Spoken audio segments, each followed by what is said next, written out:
I'm back with a quick update on immigration bills. What's going on with the immigration bills, my friend? Great news, and hopefully this will lead us to something greater, probably by the end of May, based on the timelines. And let's just get right into it. What is going on? Biden, the 46th president, said Tuesday, last Tuesday, that he's going to make a more proactive case for the economic benefits of immigration. And when is he supposed to start making that case?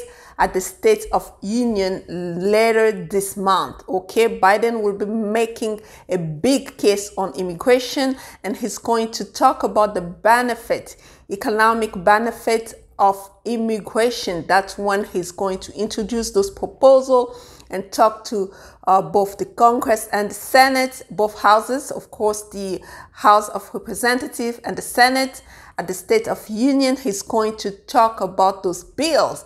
He's open to be making that case, and he's open to start really going out and talk about how immigration is related to the economy of this country, so that at the next budget reconciliation, they can push those bills. And even though they don't get the 60 votes, remember with budget reconciliation, they can only go with 50, and the tie, Kamala Harris, is the 51 votes for to really cut off that tie. So that's exactly what's going on. I'm gonna go through this article very fast because we don't have time to waste. This is great news, my friend, so we don't have time to waste. So what he said is he said that he's supporting moving immigration measures through budget rules, allowing a simple majority vote in the Senate. Simply means that really whether they get 60 votes or not, this thing is going to pass through budget reconciliation. Remember, budget reconciliation is when all the committees in the Senate and the House bring their proposal, and in order for them to get funding, and then they're gonna vote on a certain amount of money. So that's when they want to push those immigration bills, those standalone bills. And then he will support the budget component of immigration reforms and job creation, and also a pathway to citizenship to the budget reconciliation. So basically, he's making a case showing that economy and immigration goes hand to hand. The more immigrants we have in the workforce, the better off the economy will be. Remember, with this COVID-19, the economy went really down. So he's trying to make this case at the State of Union. This is big because this is going to captivate both the House and the Senate and really inspire them to action.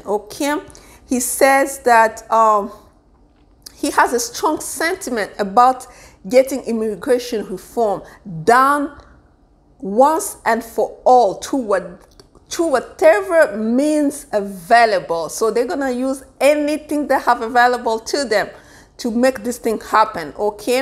And that's when they're trying to push it through the budget reconciliation. So therefore, they don't need all the 60 votes.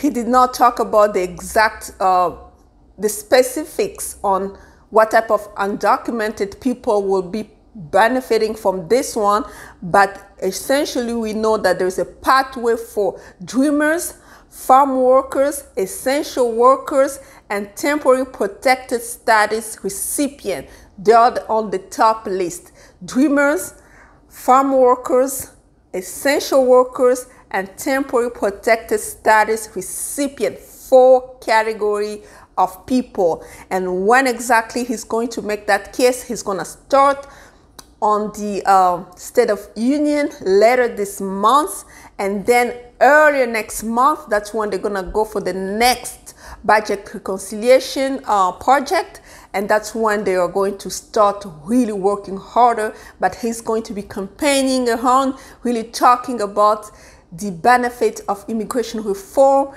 and how it's related to the economy. Okay, and that's exactly what they're talking about.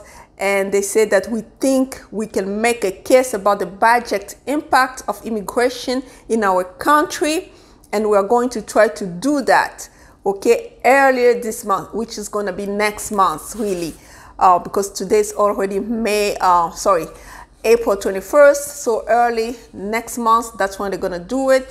But later this month, that's when the State of Union is going to be addressed. I hope it's going to be addressed later this month.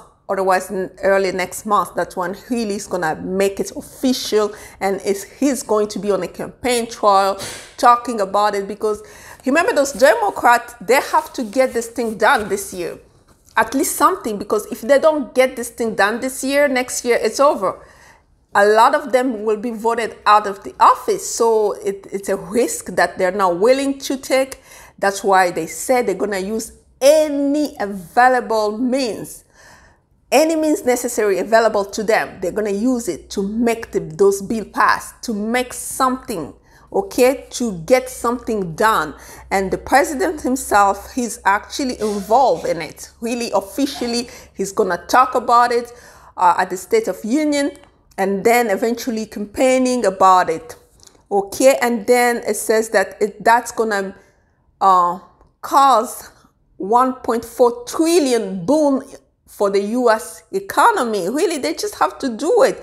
And it also may boost effort by some on Capitol Hill to argue that a pathway to citizenship for some undocumented immigrants can be passed in a reconciliation package that, if sanctioned by the Senate, parliamentarians could move through the chamber with just 50 votes. That's what they're going to do. Really, they just want to push it with 50 votes. And the only way, really effective way they can do it is through budget reconciliation. That's when they can just push it with 50 votes alone, and Kamala Harris, the 51 tie, and that's it.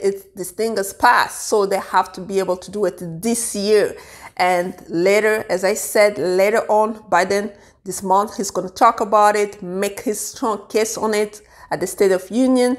Please be on a look out for it, State of Union, and really listen to it and know exactly what he's going to say, and then just watch his movement earlier in May, okay?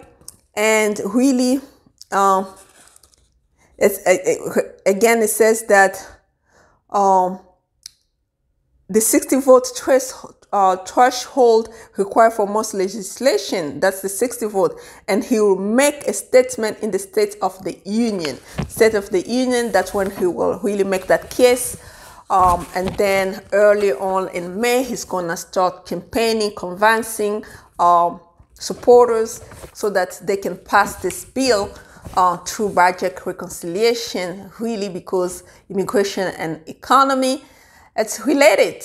And not to mention, we know that former President Bush, because he's promoting his book, and the book talked a lot about immigration, and pretty much part of his title on that book is about immigration, and he has been really supporting immigration, and he has a different approach. He talks about some undocumented, they need to earn their right, basically earn their pathway to citizenship by paying taxes and stuff like that. But he, again, as far as dreamers, TPS, and other people, really, they just have to go ahead and start with that pathway to citizenship. And remember that he is a stronghold when it comes to the Republicans' voice. So his opinion matters, because his opinion has a lot of weight, and that could influence on the Republican side.